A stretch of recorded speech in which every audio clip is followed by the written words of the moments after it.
챔스 진출 뉴캐슬 손흥민 영입 확정 빈살만 구단주. 손흥민 영입 허가. 무제한 5일 머니 앞에 경쟁팀의 손흥민 팔아버린 레비 회장. 토트넘을 7위로 이끌어야 하는 21에서 22 페타리터 득점왕 손흥민이 2시즌 연속 최종전 득점에 성공할까? 올 시즌 14골 5도움을 올린 손흥민은 이번 경기에서 1개의 공격 포인트를 추가할 경우 20번째 공격 포인트를 기록하게 된다. 손흥민이 리즈전 4경기에 나서 3골 1도움을 올린 바 있는 만큼 시즌 최종전에서 득점을 터뜨릴 수 있을지 관심이 쏠린다. 8위 토트넘이 우에파 유로파 컨퍼런스 리그, 이하 컨퍼런스 리그 진출권을 얻기 위해서는 이 경기에서 승리한 이후 7위 아스톤 빌라가 미끄러지길 바라야 한다. 리즈 대 토트넘 경기는 TV 채널 스포티비온에서 시청할 수 있으며 이 경기를 포함한 22에서 23 페타리터 최종 라운드 전 경기는 29일 월요일 새벽 0시 30분 스포츠 OTT 서비스 스포티비 나우에서 동시 생중계된다. 올 시즌 초반 손흥민은 득점 부진과 안아골절 부상 등으로 힘든 시기를 겪었지만 후반기에는 클래스를 입증하며 PL 100호 골, 7시즌 연속 PL 2자릿수 득점 등 득점 대기록을 세우는 데 성공했다. 다사다난했던 22-23 시즌이 어느덧 1경기만 남은 가운데 손흥민이 시즌 20번째 공격 포인트를 기록할지 관심이 쏠린다. 리즈를 상대로 경기당 1개의 공격 포인트를 기록한 손흥민이 최종전에서 상대 골망을 흔들며 화려한 유종의 미를 거둘 수 있을까? 승점 57점의 토트넘은 7위 아스톤 빌라 58점, 1점 뒤처져 8위에 위치해 있다. 홈에서 최종전을 치를 예정인 아스톤 빌라는 6위가 확정된 브라이튼과 맞붙는다. 아스톤 빌라가 승리할 경우 토트넘은 리즈전 결과와 상관없이 컨퍼런스 리그 진출에 실패한다. 아스톤 빌라가 무승부를 기록하고 토트넘이 승리한다면 두 팀의 위치는 맞바뀌게 된다. 만약 아스톤 빌라가 패배하고 토트넘이 무승부를 기록해도 토트넘이 7위가 될 수 있지만 9위 브렌트포드, 승점 56점, 가 맨시티를 꺾는다면 컨퍼런스 리그 진출의 주인공은 브렌트포드가 된다. 승점 31점으로 19위에 위치한 리즈는 PL 생존에 도전한다. 리즈가 잔류하기 위해서는 17위 에버튼, 33점을 따라잡아야 한다. 18위 레스터, 31점, 와는 승점이 같지만 골득실에서 9점 뒤처져 있다.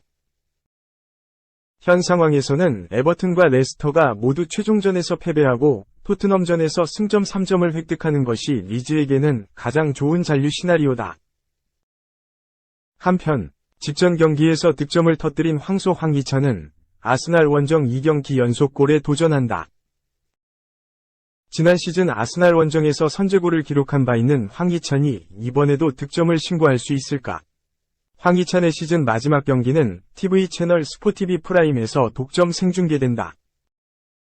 PL 듀오 손흥민과 황희찬의 활약을 만날 수 있는 22에서 23 페타리터 최종 라운드 전 경기는 29일 월요일 새벽 0시 30분 동시에 킥오프되며 스포츠 OTT 서비스 스포티비 나우에서 모두 시청할 수 있다. 2. 오영규 스승에서 손흥민 스승으로 토트넘 차기 감독 급부상. 셀틱을 이끌고 있는 안제 포스테코글루 감독이 토트넘 후스퍼 차기 감독 후보로 급부상하고 있다. 토트넘은 힘겨운 시기를 보내고 있다. 토트넘은 시즌 초반보다 경기력이 다소 떨어졌다.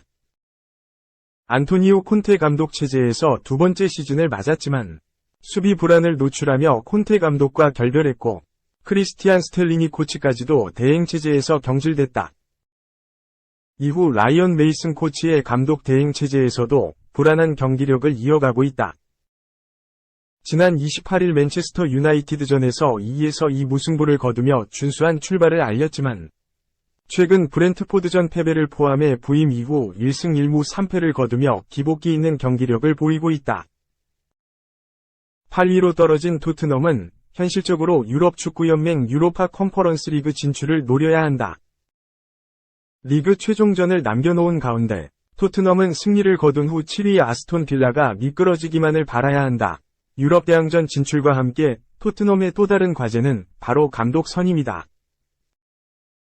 이번 시즌 안토니오 콘테 감독이 성적 부진으로 결별했고, 크리스티안 스텔리니 감독 대행은 뉴캐슬 유나이티드 1에서 6대 참사를 겪고 경질됐다. 현재는 라이언 메이슨 코치가 대행의 대행 체제를 이루고 있다. 처음 연결된 인물은 바이에른 뮌헨을 이끌었던 나겔스만 감독이었다. 하지만 나겔스만 감독은 토트넘의 파비오 파라티치 단장이 사임했고, 현재 디렉터가 부재한 탓에 확신을 갖지 못했고, 결국 후보 선상에서 제외됐다.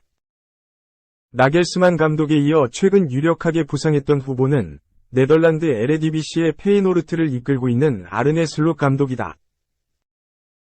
이번 시즌 페이노르트를 에레디비시 우승으로 이끈 슬롯 감독은 2021년부터 페이노르트를 이끌고 있으며 지난 시즌에는 유럽축구연맹 유로파 컨퍼런스 리그 준우승을 차지하기도 했다. 하지만 슬롯 감독도 최근 페이노르트의 남기를 바란다는 인터뷰를 하면서 토트넘과의 거리가 더 멀어졌다. 나겔스만 감독과 슬롯 감독 모두 후보 선상에서 내려온 가운데 최근에는 셀틱을 이끌고 있는 안제 포스테코글루 감독이 대두되고 있다. 영국 매체 풋볼 런던은 포스테코글루 감독은 콘테 감독이 떠난 후 토트넘의 감독직에 오를 유력한 후보 중 한 명이다고 밝혔다. 하지만 현지에서도 반응은 달갑지 않다. 풋볼 런던은 아마 포스테코글루 감독이 토트넘 감독으로 선임된다면 실망스러운 의견들이 많을 것이다 고 인정했다.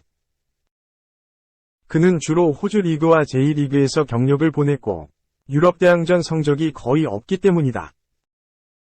포스테코글루 감독은 유럽에서는 셀틱에서만 2개의 리그 타이틀, 2개의 컵 대회만을 우승했다. 아직 반신반의의 의견이 중론인 가운데 포스테코글루 감독이 토트넘 감독에 선임된다면 셀틱의 오형규의 입지에도 변화가 생길 가능성이 크다. 오형규가 셀틱으로 이적한 데는 포스테코글루 감독의 추천이 컸기 때문이다. 포스테코글루 감독이 토트넘에 온다면 오형규와 손흥민 모두에게 영향을 미칠까. 53대 0에서 10대 0 이대기까지 걸린 19년, 한 여자 야구가 또 한 번 성장했다. BFA컵. 황혜정 기자, 꼬박 19년이 걸렸다. 강산이 2번 바뀌는 시간 동안 한국 여자야구도 조금씩 성장했다. 대한민국 여자야구 국가대표팀이 26일 한국 시간 세계 최강 일본 여자야구 국가대표팀의 0에서 10콜드패를 당했다. 예견된 수순이었다. 별다른 지원도 관심도 없어 실업 프로팀이 전무한 국내 여자야구 현실과 달리 일본에선 남자야구는 사무라이 재팬, 여자야구는 마돈나 재팬이란 애칭이 있을 정도로 자국 내 인기가 많다. 야구를 하려는 여학생을 위한 엘리트 코스도 전 세계에서 가장 잘 마련돼 있다. 일본 여학생들은 초등학생부터 야구 기본기를 잘 다져와 고등학교 졸업 후 실업팀으로 향한다. 국가대표로 활동하다 은퇴하게 되면 일선 학교로 가서 지도자 생활을 이어간다. 엘리트 여자야구 선수 양성이라는 선순환이 반복된다. 대한민국 여자야구 대표팀 코치진들도 일본 대표팀을 보고 놀라움을 금치 못했다. 타이거즈와 LG 트윈스에서 선수 생활을 했던 정용훈 투수 코치는 던지는 것부터 프로 선수 같다. 받는 것도 여유가 넘친다. 일본은 완전 프로라며 놀라워했다. 기본기부터 구력, 체계, 지원, 관심, 선수층 등 모든 것이 차이가 나니 이기는 것은 기적을 바라는 것과 같았다. 그러나 이날 경기로 실력차가 줄어들고 있다는 사실이 증명됐다. 지난 2004년 대한민국은 일본에 0에서 53완패를 당했다. 단 1점도 뽑지 못하고 5회 콜드게임패를 당했다. 당시는 대한민국의 여자야구 국가대표팀도 없어 국내 여자야구 선수 1호 안양미가 이끄는 사회인 여자야구 동호회인 비밀리에 가 대표팀 자격으로 국제대회에 출전했다. 창단된 지 4달도 안 된 사회인 동호회는 체계적인 훈련을 받아온 일본 대표팀에 대량 실점을 한 것은 당연했다. 그러나 그로부터 19년이 지난 오늘, 대표팀은 한층 성장한 모습으로 일본을 상대했다. 그 기간 동안 변한 건 크게 없었다. 여전히 무관심 속에 조용히 대회를 준비했고 메인 스폰서도 구하지 못해 쩔쩔매다가 오스템 임플란트가 손을 내밀어 3천만 원을 지원받았다. 이마저도 대표팀 투수 최송이가 오스템 직원이란 이유로 후원해준 것이다.